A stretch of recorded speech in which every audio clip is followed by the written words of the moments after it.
Hi everyone! So yan na nga, breakfast, lunchtime na tayo dahil nga late na nagising. Ayan, tara sa 11-7 Tambayan Resto Bar sa Reno.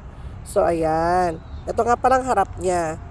Ito ang lagi namin kinakainan sa Reno. Buffet style ang food nila, pero meron din silang a la carte. Ayan, pasok na nga tayo. So pagpasok na natin, ito ang mabubungad sa inyo. Ang ganda, malinis, very classical Filipino restaurant. Meron nga pala silang mga pa-event dyan sa gabi. Ewan ko lang paano schedule.